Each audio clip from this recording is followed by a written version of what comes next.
Okay. So anyways, so Mark Antony is like, kind of calling them out and then says like almost like he protects himself a little bit by saying, I'm sorry I'm saying such things. My heart is just so broken about Caesar and I can't handle it. It's almost like he's like giving himself a little bit of an out, right? With the conspirators. Like he can say, oh, I was just so heartbroken. Like, ignore what I'm saying. So then we have to see the citizens' response. So they say, like, I think there's a lot of sense in what he says. And another one says, if you think about it correctly, Caesar has suffered a great wrong. And another one, though, says, has he, sirs? I'm worried there will be someone worse to replace him. Another crowd member says, did you hear Antony? Caesar wouldn't take the crown. Therefore, it's certain that he wasn't ambitious. And the first one says again, if it turns out he wasn't, certain people are going to get it. And they say, look, poor man Antony's eyes are fiery red with crying. And another one says, there isn't a nobler man than Antony in all of Rome. Look at the way that the citizens are flip-flopping, right? Based on they're kind of showing like how easy it is to persuade people without a lot of facts, right? Someone says, right, he's going to speak again. Antony says, only yesterday the word of Caesar might have stood against the world. Now he lies there worth nothing, and no one is so humble as to show him respect. O sirs, if I stirred in your hearts and minds to mutiny and rage, I would offend Brutus and Cassius, who you all know are honorable men. I will not do them wrong. I would rather wrong the dead and wrong myself and you than wrong such honorable men. But here's a paper with Caesar's seal on it. I found it in his room. It's his will.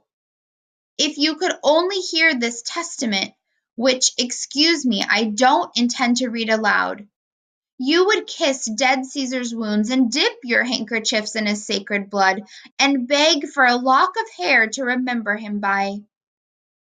And when you died, you would mention the handkerchief or the hair in your will, bequeathing it to your heirs like a rich legacy. So we don't really know what's in Caesar's will, right? Maybe Antony's like just saying that, persuading the crowd. We don't know. Maybe there's something like really great in there. And Caesar like loves Rome so much, right? But Antony's trying to stir like this emotional hint response down here, right? By saying if you read it, you would want to just like hold Caesar almost like you would like revere him like a saint, right? Like dip your handkerchiefs in his blood. You'd want a tiny lock of his hair, right? You know how there's different, like for the saints in different churches, like if you keep relics from them, right? It's very important. It's almost like they're kind of making that connection. Someone says, we want to hear the will. Read it, Antony. And all the citizens are like, the will, we want to hear Caesar's will. Antony says, be patient, gentle friends. I must not read it. It isn't proper for you to know how much Caesar loved you. You aren't wood. You aren't stones. You're men. And being men, the contents of Caesar's will would enrage you. It's better that you don't know his heirs, for if you knew, just imagine what would come of it. So he's saying that if he read it and you found out like who would take over after Caesar, like it would maybe upset people, okay? Or like it could cause issues. So he's like, I'm not going to read it right now.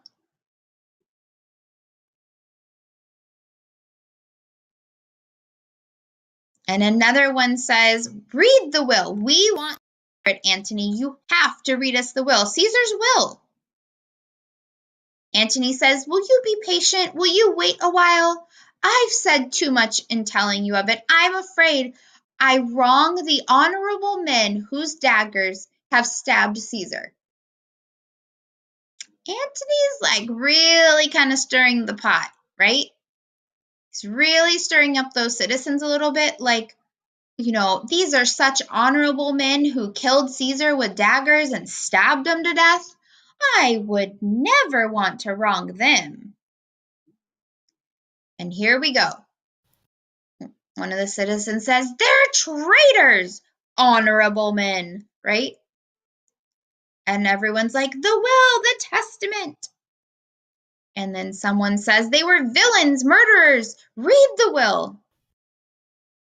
Antony says, you force me to read the will then? So he kind of like stirred up the crowd, right? Make a circle around Caesar's corpse and let me show you the man who made this will. Shall I come down? Will you let me? And they're like, yes, come down, descend. He says, they'll say like, we'll let you. And everyone's kind of like making the circle. They're following Antony's directions.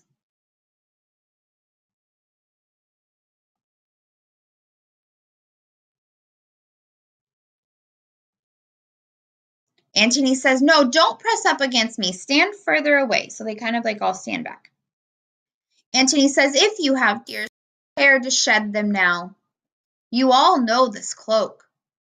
I remember the first time Caesar ever put it on. It was a summer's evening. He was in his tent. It was the day he overcame the nervy warriors. Look, here's where Cassius's dagger pierced it. Oh, here we go. Now you see where Antony's going with this, right? Emotional appeals. See the wound that Casca made? Through this hole, beloved Brutus stabbed him.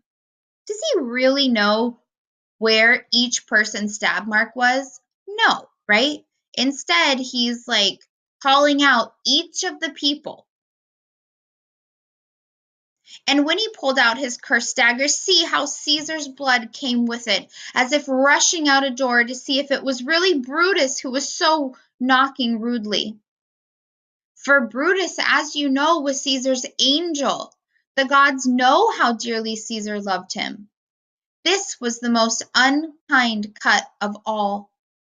For when the noble Caesar stabbed him, he understood his beloved Brutus's ingratitude. Uh-oh. It was stronger than the violence of traitors, and it defeated him, bursting his mighty heart.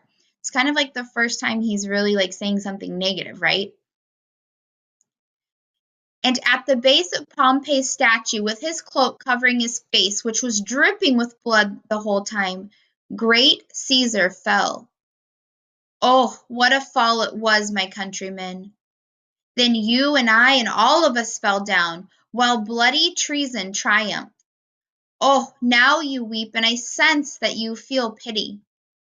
These are gracious tears, but if it overwhelms you to look at Caesar's wounded cloak, how will you feel, kind men, now? Look at this man, scarred as you see by traitors. And he lifts up Caesar's cloak, like with all the stab wounds in it. Now we know why Antony wanted to speak at the funeral, right? And who was right? No offense. We don't really want him to be right. Who said, he shouldn't talk, we shouldn't give him this opportunity, and yet they did, right? Cassius, right? Remember Cassius said, I don't think this is a good idea, and Brutus was like, no, it's fine. So the first one says, oh, what a sad sight. Noble Caesar, sad day. Oh, traitors, villains. Finally, someone says, we will get revenge. And it says, revenge! Let's go after them. Seek, burn, set fire, kill, slay, leave no traitors alive. Antony says, wait, countrymen. And they're like, right, he's kind of like telling them to hold off. but we'll see if he really means